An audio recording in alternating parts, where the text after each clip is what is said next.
2024 లేదా 25లో డిగ్రీ లేదా బీటెక్ చదివారా? సాఫ్ట్‌వేర్ జాబ్ కోసం ఎదురు చూస్తున్నారా? అయితే కోడ్ జ్ఞాన్ 100 డేస్ కోర్సులో చేరండి. జాబ్ సాధించండి. నమస్కారం, వెల్కమ్ టు సుమన్ టీవీ. నేను మీ యాంకర్ సిరి. ప్రజెంట్ హాట్ టాపిక్గా మారింది అని చెప్పొచ్చు. బంగ్లాదేశ్లో హిందువుల మీద అయితే దాడి జరగడం మనం చూస్తూ ఉన్నాం. అది ఎందుకు అలా జరుగుతుంది, దానికి గల కారణాలు ఏంటి, వీటన్నిటి గురించి క్లియర్గా ఇన్ఫర్మేషన్ ఇవ్వడానికి మనతో పాటు ఉన్నారు హైకోర్టు అడ్వకేట్ అలగిరి రవీంద్రనాథ్ గారు. అడిగి తెలుసుకునే ప్రయత్నం చేద్దాం. నమస్కారం సార్. నమస్తే అండి శ్రీ గారు. సార్, బంగ్లాదేశ్లో హిందువుల మీద దాడి అయితే జరుగుతూ ఉంది. దానికి వ్యతిరేకంగా మన దేశంలో కూడా కొన్ని ప్లేసెస్లో వారి మీద కూడా వ్యతిరేకత చూపిస్తూ పనులైతే మనం చూడడం జరుగుతూ ఉంది. అసలు ఎందుకు ఇలా జరుగుతుంది, దీనికి సంబంధించిన లేటెస్ట్ అప్డేట్స్ ఏంటి, ఎందుకు అలా చేస్తూ ఉన్నారు? బంగ్లాదేశ్లో ఇటీవల జరిగిన కొన్ని సంఘటనలు మనం దగ్గరగా పరిశీలించి చూసినట్లయితే, మొదటగా ఇది ఒక స్టూడెంట్స్ యూనియన్ ఇష్యూగా మొదలైనటువంటి ఇష్యూ అన్నది మెల్లమెల్లగా అది మత ఘర్షణలకు దారితీసింది. ముఖ్యంగా అక్కడ ఈ దాసుని ఎవరైతే ఉన్నారో ఆయన్ని బహిరంగంగా, ఆయన యాక్చువల్గా ఒక బట్టల మార్కెట్లో ఒక ఫ్యాక్టరీ వర్కరు, ఆయన కాస్త హిందువులకు సపోర్ట్గా మాట్లాడని చెప్పి ఒక గ్రూప్ ఆఫ్ కొంతమంది ఈ గుంపు అందరూ కూడా ఫామ్ అయ్యి ఆయన్ని బహిరంగంగా కొట్టి, చనిపోయినటువంటి శవం పైన కూడా ఆ కక్ష తీర్చుకొని ఆయన్ని రోడ్డు మీదకి బరబరా ఈడ్చి అక్కడి నుంచి ఆయన బహిరంగంగా కాల్చేసి ఒక కక్షను తీర్చుకున్నారు. అంటే ఒక భయంకరమైనటువంటి దాడులు అనమాట. హిందువు కనిపిస్తేనే భయంకరమైన దాడులు. ఇది మనం ఇంతకుముందు 1947కి బిఫోర్ ఉన్నటువంటి పాకిస్తాన్లో కూడా ఇటువంటి దాడులు, హిందువులపైన ఉన్నటువంటి అనేక దాడులను మనం చూసాం. ఇటీవల సోషల్ మీడియా పెరిగిన తర్వాత ఇది మొదటగా బంగ్లాదేశ్లో షేక్ హసీనా లాస్ట్ ఇయర్ ఇదే అక్టోబర్ నవంబర్లో హసీనా ప్రభుత్వాన్ని కూలదేయడంలో కూడా వీళ్ళు ప్రధానంగా పాత్ర పోషించారు. కేవలం వాళ్ళ సాకుగా చూపిస్తుంది ఏంటంటే, వాళ్ళ గ్రూప్ యూనియన్ లీడర్ని ఎవరో అగంతకులు ఆయన మీటింగ్ చెప్తా ఉంటే ఆ మీటింగ్లో ఆయన వెళ్ళి తల మీద గురిపెట్టి కాల్చేసిన తర్వాత అతను భారతదేశంలో కాకుండా సింగపూర్లో ట్రీట్మెంట్కి తీసుకెళ్లారు. సింగపూర్లో ట్రీట్మెంట్ చేస్తూ ఆయన చనిపోయాడు. దానికి రివెంజ్ తీర్చుకుంటున్నాం అని చెప్పి బంగ్లాదేశ్లో కొంతమంది అల్లరి మూకలు విషయాన్ని పక్కదోవ పట్టిస్తూ, అంటే ఆ దేశంలో ఉన్నటువంటి అనేక సమస్యల్ని పక్కదోవ పట్టించి కేవలం మత ఘర్షణలనే ప్రాతిపదికగా తీసుకొని హిందువులపై అరాచకమైనటువంటి దాడి జరుగుతోంది. ఇది పక్కన ఉన్నటువంటి మన దేశమే కాదు, యావత్ ప్రపంచాన్ని కూడా పరిశీలించి చూస్తున్నారు. అనేక దేశాలు దీన్ని ఖండిస్తున్నాయి కూడా. ఈ మత ఘర్షణలు ఎక్కడికి దారితీస్తాయి అంటే, ప్రతి ఒక్క హిందువు కూడా ఈరోజు ఒక దేశాభిమానంతో, నా హిందుత్వం అన్నటువంటి ఒక భావనతో రగిలిపోతున్నాడు. ఇదే విషయం మనం చూసినట్టయితే ఢిల్లీలోను, అదేవిధంగా ఒరిస్సాలోని పూరి జగన్నాథ స్వామి టెంపుల్ దగ్గర కూడా చాలామంది హిందువులు అటాక్ చేస్తున్నారు. అంటే మన యొక్క ఉనికిని మనం కాపాడుకోవాలి, మన హిందువులకు భద్రత అనేది లేదు. ప్రపంచ దేశాల్లో అనేక ప్రాంతాల్లో హిందువులు ఉన్నప్పుడు కూడా హిందువుల యొక్క భద్రత ఈరోజు కరువైపోయింది. ఇది మత ఘర్షణలకు దారితీస్తుంది పూర్తిగా.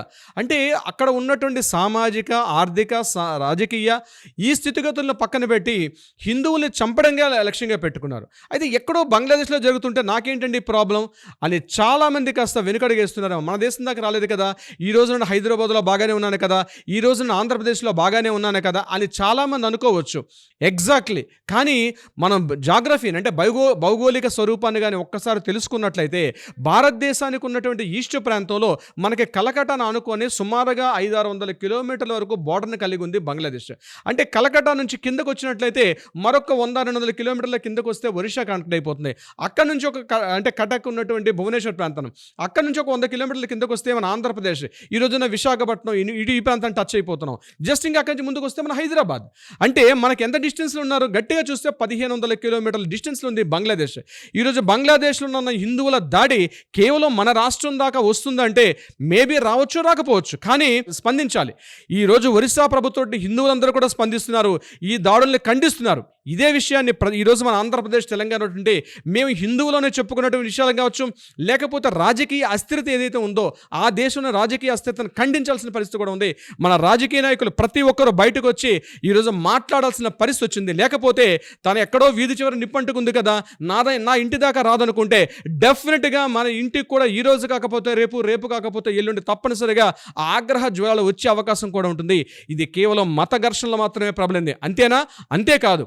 విషయం చెప్పాలంటే భారతదేశానికి ఈశాన్య రాష్ట్రాలుగా 7 సిస్టర్స్గా చెప్పుకున్నటువంటి అస్సాం, మేఘాలయ, సిక్కిం, అరుణాచల్ ప్రదేశ్ ఈ రాష్ట్రాన్ని కూడా భారతదేశంలో అంతర్భాగంగా ఉన్నాయి.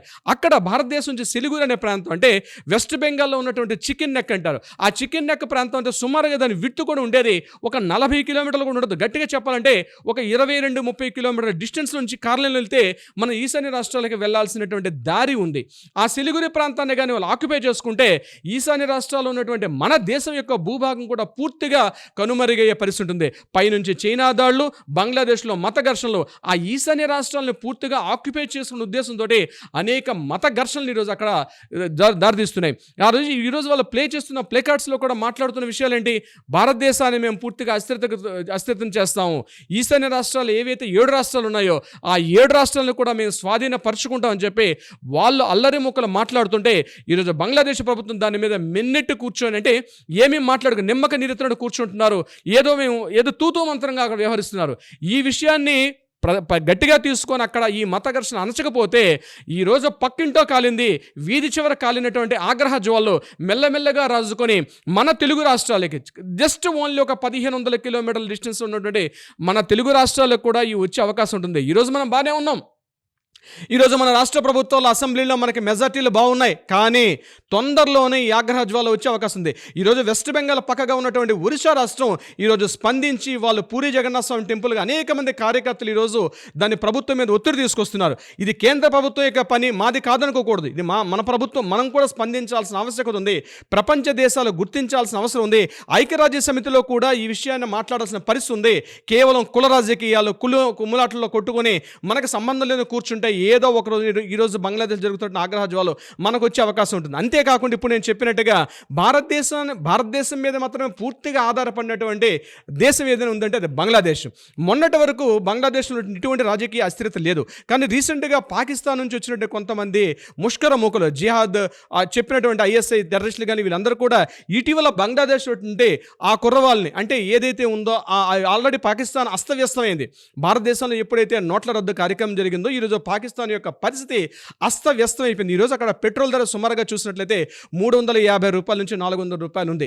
ఈరోజు అక్కడ గోధుమ పిండి కిలో ఎంత ఉందంటే 150 రూపాయల నుంచి 350 రూపాయల దగ్గర ఉంది. అంటే తినడానికి తిండి లేని అత్యంత దయనీయమైన స్థితిలో పాకిస్తాన్ ఉంటే వీళ్ళు ఈరోజు మతం అన్నటువంటి ఒక రంగును పులుముకొని భారతదేశం సుస్థిరంగా ఉన్నటువంటి భారతదేశాన్ని పూర్తిగా అస్థిరత చేయాలనే ఏకైక లక్ష్యంతో భారతదేశం మీద అటాక్ చేయడం అన్నది మళ్ళా పనుకున్నారు. 1971లో ఆ రోజు ముజిబుర్ రెహమాన్ ఉన్న సమయంలో భారతదేశం ఆ రోజు బంగ్లాదేశ్ని మీద, అప్పుడు ఇందిరాగాంధీ ప్రభుత్వం వాళ్ళు ఆ టైంలో భారతదేశం పూర్తిగా బంగ్లాదేశ్ని మద్దతు ఇచ్చి బంగ్లాదేశ్ని ప్రత్యేక ఒక దేశంగా ఏర్పాటు చేయడంలో ఎంతో కీలక పాత్ర పోషించారు ఆనాటి అప్పుడున్నటువంటి రాజకీయ ప్రముఖులు ఎంతోమంది. ఎందుకు పాకిస్తాన్ అనేది వెస్ట్, ఈరోజు మనకు కనిపిస్తున్న పాకిస్తాన్ వెస్ట్ పాకిస్తాన్ అనేవారు బంగ్లాదేశ్ని ఈస్ట్ పాకిస్తాన్ అనే 1971 పూర్వం వరకు పిలిచేవారు. కానీ 71లో అంతర్యుద్ధం జరిగిన తర్వాత బంగ్లాదేశ్లో భారతదేశ సైనికులు సుమారుగా 4000 మంది సైనికులు, ఇది చరిత్ర మర్చిపోలేని సత్యం, 4000 మంది వీర కిషోరాలు, భారతదేశ వీర సైనికులు ఎంతోమంది ఆ రోజు బంగ్లాదేశ్ యొక్క స్వాతంత్ర్యాన్ని తెప్పించడంలో అనేక మంది చనిపోయారు. కానీ చరిత్రలో మనకు కనుమరుగైపోయి.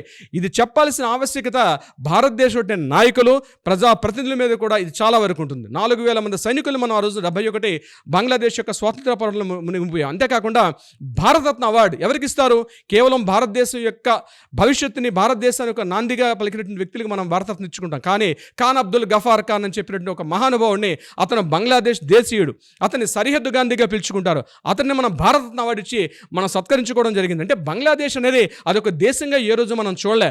అనేక విధాలుగా భారతదేశం యొక్క సహాయ సహకారాలు ఆర్థికంగా, వాణిజ్యంగా, రాజకీయంగా, సామాజికంగా అనేక సందర్భాల్లో భారతదేశం ఈరోజు చెయ్యి విదిలిస్తేనే, భారతదేశం ముష్టి వేస్తేనే బతికే దేశం ఏది ఉందంటే అటువైపు పాకిస్తాన్, ఇటువైపు బంగ్లాదేశ్. కానీ ఈ అస్థిరత కారణం పైన ఉన్నటువంటి చైనా ఈరోజు అంతర్యుద్ధాన్ని ప్రకటిస్తోంది. ఈరోజు మన దేశం అరుణాచల్ ప్రదేశ్ను కూడా పూర్తిగా స్వాధీనపరచుకోవడం కోసం చెప్పి చైనా అనేక విధాలుగా ప్రయత్నిస్తుంది. ఇటువంటి పరిస్థితుల్లో మన రాజకీయ నాయకులు ఇది మత ఘర్షణ దారితీస్తుంది. ఈ అస్థిరత ఇప్పటివరకు మనం హ్యాపీగా ఉన్నాం. ఇక్కడ ముస్లిమ్స్, హిందూస్, క్రిస్టియన్స్ అందరం కూడా హ్యాపీగా ఉన్నాం. మనం జరిగిన క్రిస్మస్ హ్యాపీగా చేసుకున్నాం, అంతకుముందు జరిగిన రంజాన్ కూడా హ్యాపీగా చేసుకున్నాం. కానీ మన మధ్య ఇటువంటి వైషమ్యాలు, వైరుధ్యాలు మన మధ్య లేవు. కానీ ఎక్కడో జరిగినటువంటి విషయాలకి ఇక్కడ ఉన్నటువంటి నేటితరం యువకులు కూడా స్పందిస్తున్నారు. వాటిని ఒక మత ఘర్షణ కానీ నడుస్తున్నట్టు హిందువుని ఒక శత్రువుగా చూసే పరిస్థితి వస్తుంది. దీన్ని ఇప్పటికే మనం అంతమొందించకపోతే రాబోయే మన ముందు తరాలకు మాత్రం భారీ మూల్యం చెల్లించుకునే అవకాశం ఉంటుంది. సిరి గారు, it was great information sir. Thank you so much. Thank you so much Siri గారు.